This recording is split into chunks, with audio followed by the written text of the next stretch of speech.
आजच्या प्राकृतिक कृषी संमेलन 2025 यामध्ये आपल्याला मार्गदर्शन करण्याकरता उपस्थित असलेले आपल्या राज्याचे माननीय राज्यपाल आणि ज्यांनी प्राकृतिक शेतीचं मॉडेल हे देशभराकरता तयार केलं असे परमादरणीय आचार्य देवव्रतजी, आपल्या राज्याचे उपमुख्यमंत्री आणि एक प्रागतिक शेतकरी असे आमचे माननीय एकनाथराव शिंदेजी या ठिकाणी उपस्थित, आपले विधान परिषदेचे सभापती, उपसभापती, सर्व मंत्रिमंडळातील सहकारी, सन्माननीय खासदार, सन्माननीय आमदार, सर्व लोकप्रतिनिधी, अधिकारी आणि उपस्थित भगिनी आणि बंधूंनो, मला अतिशय आनंद आहे की आज माननीय राज्यपाल महोदयांनी प्राकृतिक कृषी संमेलनाकरता आपल्या सर्वांना निमंत्रित केलं. मध्यंतरी जेव्हा देशाचे माननीय प्रधानमंत्री श्री नरेंद्र मोदीजी मुंबईला आले होते, त्यावेळी एअरपोर्टवर चर्चा करताना त्यांनी आम्हाला आणि राज्यपालांना विचारलं की तुम्ही महाराष्ट्रातल्या लोकप्रतिनिधींसमोर प्राकृतिक शेतीच्या संदर्भात विषय मांडला की नाही. राज्यपाल म्हणाले की अजून कार्यक्रम व्हायचा आहे आणि मग त्याच दिवशी आम्ही ठरवलं की अशा प्रकारचा कार्यक्रम हा आपल्याला लवकरात लवकर घेतला पाहिजे. मग अशी शिंदे साहेबांनी ज्याचा उल्लेख केला, साधारण 2023 मध्ये माननीय राज्यपाल महोदयांना आम्ही पुण्याला बालेवाडीला निमंत्रित केलं होतं आणि राज्यभरातनं 10,000 शेतकरी त्या ठिकाणी निमंत्रित केले होते आणि त्यांच्यासमोर प्राकृतिक शेतीवर, नैसर्गिक शेतीवर माननीय राज्यपाल महोदयांनी एक अतिशय सुंदर व्याख्यान दिलं होतं आणि आम्ही पूर्ण वेळ त्याला उपस्थित होतो. अतिशय प्रबोधन करणारं, वेगवेगळ्या प्रकारच्या संकल्पना उलगडणारं, अनेक प्रकारच्या संकल्पना बदलणारं अशा प्रकारचं ते भाषण माननीय राज्यपाल महोदयांचं होतं. आणि त्यावेळी पहिल्यांदा नैसर्गिक शेती आणि सेंद्रिय शेती या दोनमधलं अंतर काय हे राज्यपाल महोदयांनी अतिशय सुंदरपणे सांगितलं होतं. कारण आपल्यापैकी अनेकांना नैसर्गिक शेती आणि सेंद्रिय शेती ही एकच वाटते, पण या दोनमधलं अंतर काय आहे आणि सेंद्रिय शेतीपेक्षा नैसर्गिक शेती ही कशी अधिक फायद्याची आहे, ती कशी अधिक शाश्वत आहे, या संदर्भात उदाहरणांसहित माननीय राज्यपाल महोदय आपल्याला त्या ठिकाणी सांगतात. आणि आपला प्रयत्न असा आहे की शेवटी आपण सगळे नीती निर्धारक आहोत, पॉलिसी मेकर्स आहोत. नीती निर्धारण करणाऱ्यांच्या मनामध्ये नैसर्गिक शेतीची संकल्पना जर योग्य प्रकारे उलगडून बसवली तर पुढच्या नीती निर्धारणामध्ये आपण त्या दृष्टीनं कार्य करू शकू. या दृष्टीनंच आजचा हा कार्यक्रम खऱ्या अर्थानं आयोजित केलाय.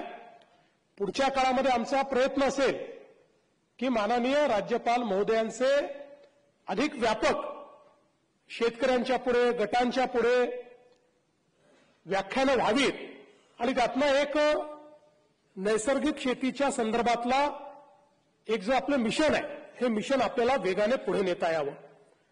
खरं तर आपण पहिल्यांदा हे मिशन सुरू केलं होतं 2014 नंतर आणि त्या मिशनमध्ये जवळपास 14 लाख हेक्टर जमीन ही आपण नैसर्गिक शेतीखाली आणू शकलो.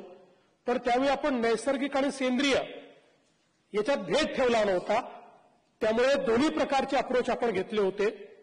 23 साली ज्यावेळी माननीय राज्यपालांचं भाषण आपण ऐकलं त्यावेळी आपण त्यावेळच्या आपल्या बजेटमध्ये नव्याने एक मिशन सुरू केलं, जे मिशन आपण केंद्र सरकारच्या नैसर्गिक शेती मिशनशी अलाइन केलं, आपलं मिशन त्याच्यामध्ये सबस्यूम केलं आणि आपण निर्णय घेतला की 25 लाख हेक्टर जमीन ही आपल्याला नैसर्गिक शेतीखाली आणायची आहे. आज आपण पाहतोय की वातावरणातल्या बदलाचा खूप मोठा परिणाम हा शेतीवर होतोय. आपण अनेक वेळा वातावरणातला बदल हा पावसाच्या लहरीपणापुरतं मर्यादित ठेवतो, तो त्याचा केवळ एक भाग आहे. पण त्याच्यासोबत जो आपल्या जमिनीतलं जे काही नॅचरल कार्बन आहे, ऑर्गॅनिक कार्बन आहे, याच्यामध्ये येणारी कमतरता आणि त्याचा शेतीवर होणारा परिणाम किंवा जे काही आपलं नॅचरल किंवा ऑर्गॅनिक कार्बन आहे त्याचं वातावरणातल्या कार्बनची जे काही गुणोत्तर असतं, या गुणोत्तरात आलेल्या बदलामुळे आज शेतीवर, पीक पद्धतीवर, उत्पादकतेवर त्याचा होणारा परिणाम, या सगळ्या गोष्टी समजून आपल्याला पुढच्या काळामध्ये शेती करावी लागेल. त्यामुळे वातावरणातल्या बदलावर परिणामकारक उपाय म्हणजे नैसर्गिक शेती आहे, हेही आपल्याला लक्षात घ्यावं लागेल. आज आपल्या बीजेपासनं तर खतांपर्यंत सगळ्या गोष्टींमध्ये एक मोठं परिवर्तन आपल्याला आणावं लागणार आहे.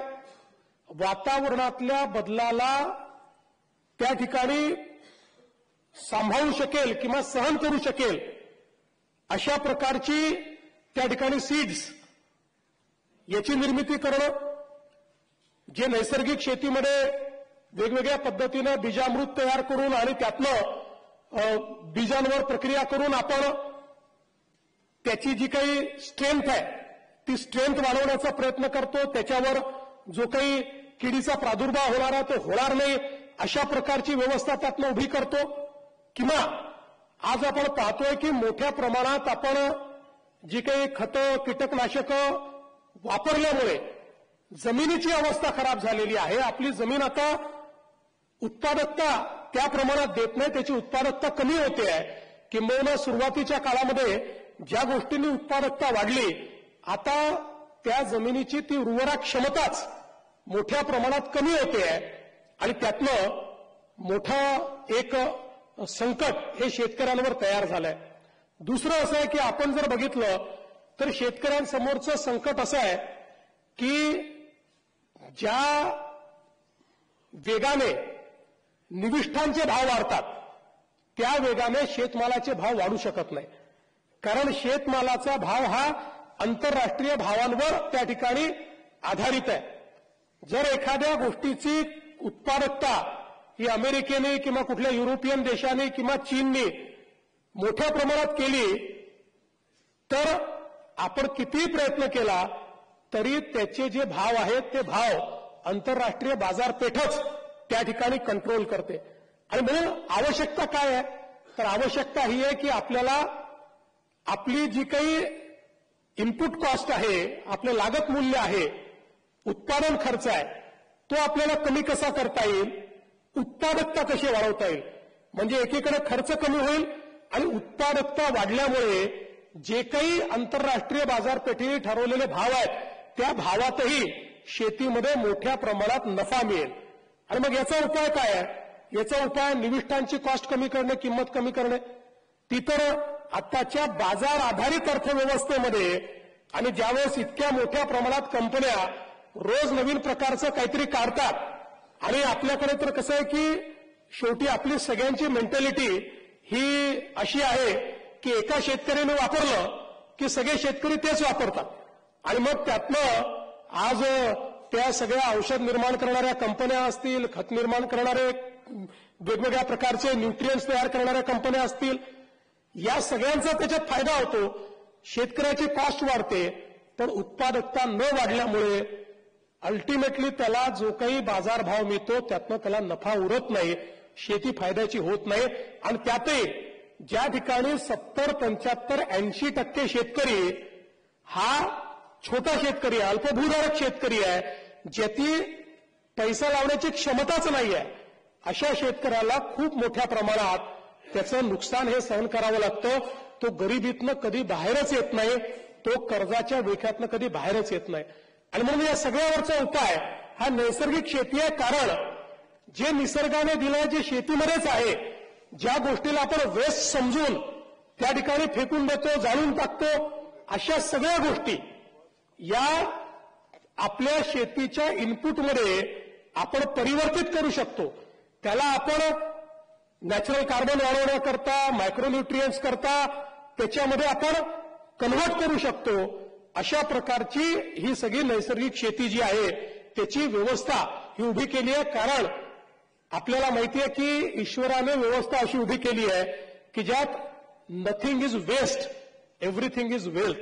अशा प्रकारे या सगळ्या ज्याला वेस्ट समजलं त्यातूनही एक आपण अशा प्रकारचं सायकल तयार करू शकतो की त्यातनं आपली इनपुट कॉस्ट ही कमी होणार आहे.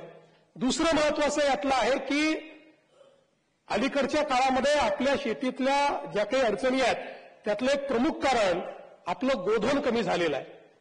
खरं म्हणजे आपल्याला याची कल्पना आहे की आपल्या संपूर्ण संस्कृतीमध्ये गोमातेला खूप मोठा दर्जा दिलेला आहे. आपण तिला ईश्वराचा दर्जा दिलाय. कोणी ईश्वर मानलं नाही तरी चालू शकतं, पण जसं ईश्वर आपल्याला जगण्याकरता व्यवस्था उभी करतो तशीच गोमाताही आपल्याकरता जगण्याची व्यवस्था उभी करते. या संपूर्ण शेतीच्या सायकलमध्ये त्या गोमातेचा उपयोग हा सर्वाधिक आहे. आज जे जीवामृत तयार होतं, गोमूत्र असेल, शेण असेल, या सगळ्या गोष्टीतनं ज्या प्रकारचं शेतीतलं परिवर्तन आपल्याला पाहायला मिळत आहे. आणि म्हणूनच आपले संविधानकार भारतरत्न डॉक्टर बाबासाहेब आंबेडकर यांनी जेव्हा संविधान लिहिलं त्यावेळी त्या संविधानामध्ये त्यांनी डायरेक्टिव्ह प्रिन्सिपल ऑफ स्टेट पॉलिसीमध्ये काय सांगितलं, तर राज्यांनी गोहत्या बंदी केली पाहिजे. हे का सांगितलं त्यांनी? कारण त्यांना माहिती होतं की हे जे गोधन आहे किंवा जो संपूर्ण आपला या ठिकाणी गोपरिवार आहे, हा परिवारच आपल्या शेतीमध्ये नैसर्गिकरित्या आपल्या शेतीला जगवू शकतो. आणि म्हणून त्या ठिकाणी संविधानाने अशा प्रकारची व्यवस्था त्या ठिकाणी केली. ती व्यवस्था काही कुठल्या धर्माकरता केली होती किंवा कुठल्या तुमच्या केवळ बिलीफ करता केली होती असं नाही, तर हे भारतरत्न डॉक्टर बाबासाहेब आंबेडकरांना माहिती होतं की सांस्कृतिक दृष्ट्या आपल्या देशामध्ये शेतीच्या संदर्भात जी काही आपण एक व्यवस्था उभी केली आहे, या व्यवस्थेमध्ये हे जे काही आमचं गोधन आहे हे या शेतीला जिवंत ठेवणारं आहे. आणि आज आपण पाहतो ज्या ज्या भागामध्ये आपण कॅश क्रॉपवर गेलो आणि मग आपल्या गाईचा चारा हा त्या ठिकाणी कमी व्हायला लागला आणि पर्यायाने गोधन कमी व्हायला लागलं, तेच सगळे भाग असे आहेत की ज्या भागामध्ये शेतकरी सर्वाधिक अडचणीत दिसतो, ज्या भागामध्ये आपल्याला शेतकऱ्यांच्या काही प्रमाणात आत्महत्या पाहायला मिळतात. त्यामुळे गायींचं या ठिकाणी किंवा गोधनाचं जे काही महत्व आहे ते महत्वही या नैसर्गिक शेतीमध्ये आपल्याला समजून घ्यावं लागेल आणि हे गोधन वाचवणं. आणि म्हणूनच आज आपल्याला पाहायला मिळतं अनेक ठिकाणी वेगवेगळ्या प्रकारचे जे प्रयोग वेगवेगळ्या गोशाळांनी केले आहेत की त्या ठिकाणी आपल्या भाकड गायी देखील आपण दिल्यानंतर त्या भाकड गायी देखील त्यांच्या शेणातनं आणि गोमूत्रातनं आज ज्या प्रकारची व्हॅल्यू तयार करतायत. आपल्याला माहिती आहे आता शेणापासनं पेंट तयार झालेला आहे, इतक्या वेगवेगळ्या नॅचरल गोष्टी तयार झालेल्या आहेत. त्यामुळे या सगळ्या गोष्टी अतिशय सायंटिफिक आहे.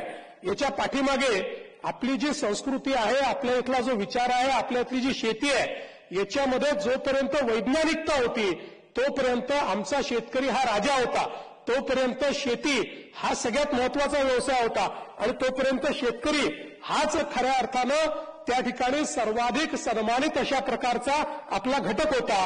पण दुर्दैवाने त्यातली वैज्ञानिकता गेली आणि त्याच्यामध्ये आधुनिक विज्ञानाने अनेक गोष्टी ज्या आणल्या त्या गोष्टीतलं आज आपल्याला झालेलं परिवर्तन हे पाहायला मिळत आहे. आणि म्हणून आज ही आवश्यकता आहे की आपल्याला पुन्हा नैसर्गिक शेतीकडे जावं लागेल.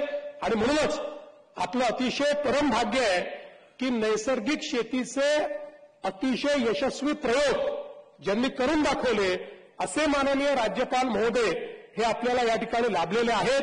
मी राज्यपाल महोदयांना आश्वस्त करू इच्छितो की आपल्या नेतृत्वामध्ये मोठ्या प्रमाणात नैसर्गिक शेतीचं मिशन आम्ही हातामध्ये घेऊ. मोठ्या प्रमाणात गटांमध्ये आम्ही नैसर्गिक शेती ही त्या ठिकाणी नैसर्गिक शेतीचे गट तयार करून त्या गटांच्या माध्यमातून ती आम्ही प्रत्यक्ष अस्तित्वात आणू आणि त्यातनं आमच्या शेतकऱ्यांच्या जीवनामध्ये परिवर्तन आणूच. पण त्यासोबत आपली जी खाद्य संस्कृती आहे की ज्यातनं आज आपल्याला खरे म्हणजे सांगितलं उपमुख्यमंत्री महोदयांनी आज इतक्या मोठ्या प्रमाणात कॅन्सरचा प्रादुर्भाव हा आपण हे जे विषयुक्त खातोय त्याच्यामुळेच होत आहे. आणि मुंबईमध्ये तर मी अनेक वेळा सांगतो की मुंबईमधले टोमॅटो, मुंबईतली काकडी, मुंबईतली कोबी इतकी सुंदर दिसते, इतकी मोठी असते, पण त्याला काहीच चव नसतं.